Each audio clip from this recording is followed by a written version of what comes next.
नमस्कार, मैं राहुल ओझा आपके साथ। ईरान पर इसराइल और अमेरिका के घातक हमले के बाद शुरू हुए जंग पर पूरी दुनिया की निगाहें टिकी है। शनिवार को इस हमले में ईरान के supreme leader Ayatollah Ali Khamenei सहित कई वरिष्ठ मंत्रियों की मौत के बाद लगा कि ईरान कमजोर पड़ गया होगा, लेकिन इसके बाद ईरानी सेना की चेतावनी के बाद शुरू हुए अनदेखे हथियारों के इस्तेमाल ने जंग का गेम बदल दिया है।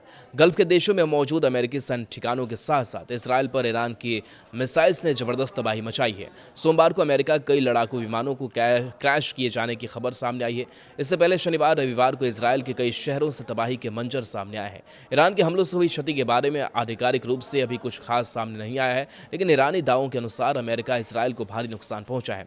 ईरानी मिसाइलों के हमलों से मिडिल ईस्ट के देशों में तबाही मची है। ईरान के मिसाइलों ने कई देशों के एयर डिफेंस सहित इसराइल के आयरन डोम को भी फेल कर दिया है। बीते कुछ सालों में ईरान ने हर तरह की मिसाइल तकनीक पर जबरदस्त काम किया है। सबसे अधिक चर्चा फतह 2 नाम की मिसाइल की हो रही है। कहा जा रहा है कि वही मिसाइल है जिसने अमेरिकी सैन्य अड्डों को खूब नुकसान पहुंचाया है। ये एक बैलिस्टिक और साथ में हाइपरसोनिक मिसाइल है। ये फायर होने के बाद सबसे पहले वायुमंडल में काफी ऊंचाई पर जाती है। इससे बूस्ट फेज कहा जाता है।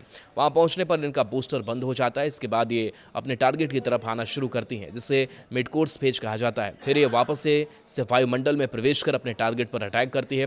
इससे टर्मिनल फेज कहा जाता है। शॉर्ट रेंज की बात करें तो 1000 किलोमीटर से कम रेंज होती है। इन्हें टैक्टिकल बैलिस्टिक मिसाइल भी कहा जाता है। मीडियम रेंज, इनकी रेंज 1000 से 3000 किलोमीटर तक होती है। इन्हें थिएटर बैलिस्टिक मिसाइल भी कहते हैं। इंटरमीडिएट रेंज, इनकी रेंज 3000 से 5000 किलोमीटर तक होती है। लॉन्ग रेंज, इनकी रेंज 5000 किलोमीटर से अधिक होती है।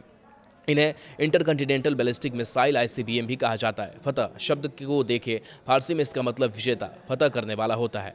बीते कुछ सालों में ईरान ने अपनी मिसाइल तकनीक पर काफ़ी मेहनत की है। फतह 2 उसका सबसे अच्छा उदाहरण है। ये एक हाइपरसोनिक बैलिस्टिक मिसाइल है, यानी इसकी रफ्तार mach 5 1 mach is equal to 1234 kilometre प्रति घंटा, यानी कि 1234 किलोमीटर प्रति घंटा है, या उससे अधिक हो सकती है। यह missile hypersonic glide vehicle HGV warhead से लैस है। ये खास तकनीक है जिसमें मिसाइल ग्लाइड यानी उस पर लगे पंखों का मूव करके उड़ान के दौरान अपना रास्ता बदल सकती है।